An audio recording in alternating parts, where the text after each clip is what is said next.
Somo la leo lina mada inayosema tubu na jazwa na Roho Mtakatifu.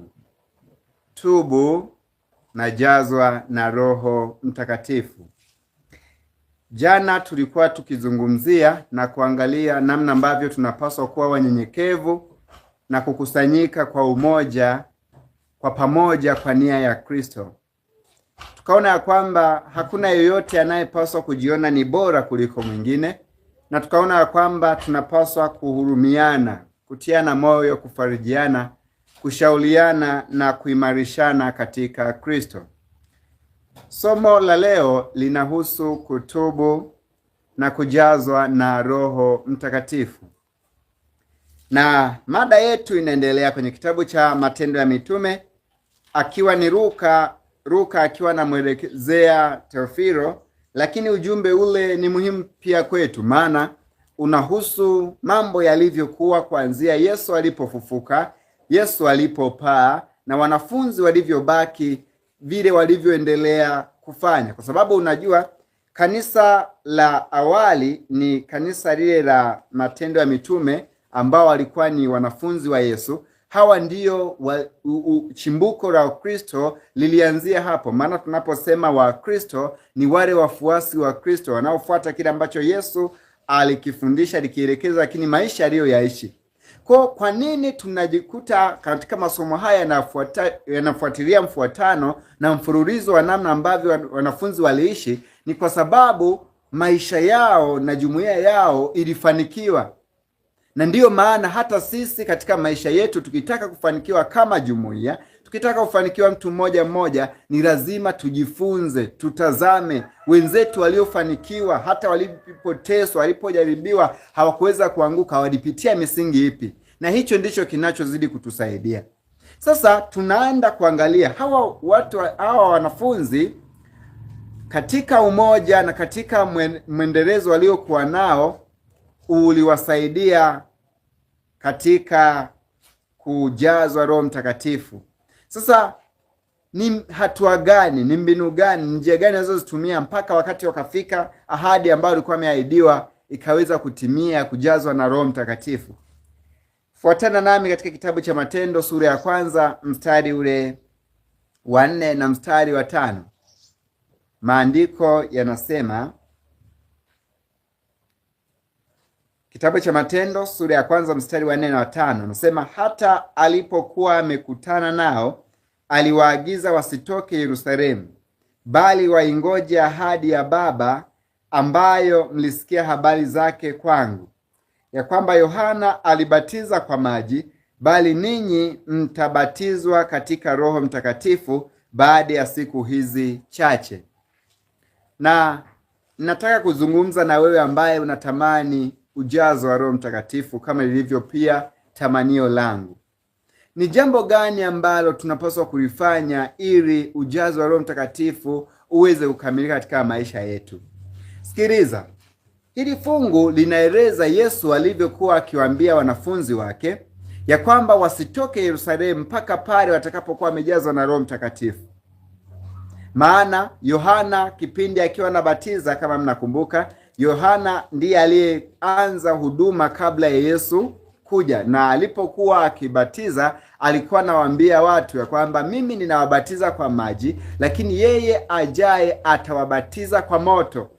Kauli ile aliyokuwa anaizungumza ilikuwa ni ya kwamba yeye anabatiza kwa maji, lakini Yesu atakuja kuwabatiza watu kwa Roho Mtakatifu. Kwa hiyo kwa lugha nyingine, anayebatiza ubatizo huu wa Roho Mtakatifu si mwanadamu, isipokuwa ni Yesu Kristo. Sasa sikiliza, katika kitabu cha Matendo sura ya 2 mstari ule wa 1 hadi mstari wa 4, tunakutana sasa na kisa cha ubatizo wenyewe wa Roho Mtakatifu, namna ambavyo walibatizwa kwa ubatizo wa Roho Mtakatifu.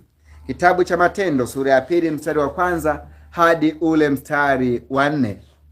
Neno la Mungu linasema, hata ilipotimia siku ya Pentekoste, walikuwako wote mahali pamoja. Kukaja ghafla toka mbinguni uvumi kama uvumi wa upepo wa nguvu ukienda kasi, ukaijaza nyumba yote waliokuwa wameketi. Kukawatokea ndimi zilizogawanyikana kama ndimi za moto uliowakalia kila mmoja wao.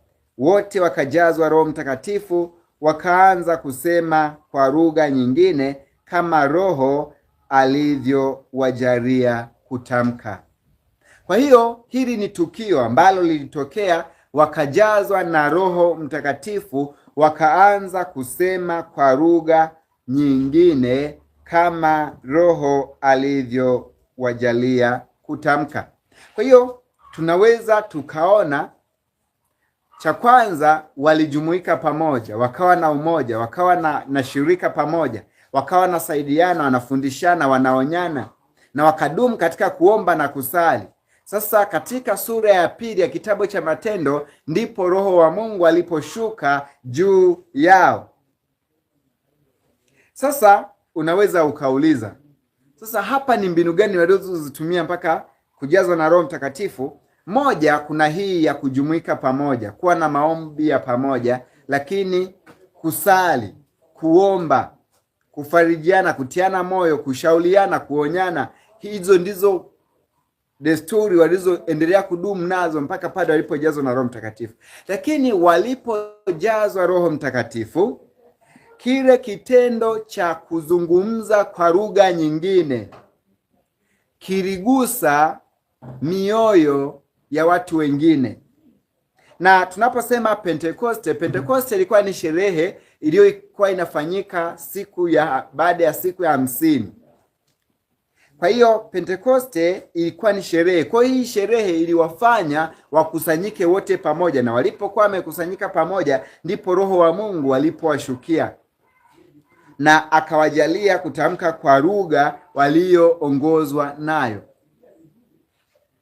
Na hili la kunena kwa lugha aliyoongozwa kuzungumza, kunena kupitia Roho Mtakatifu, kwa uongozi wa Roho Mtakatifu, kuligusa watu wengine waliokuwa pembeni.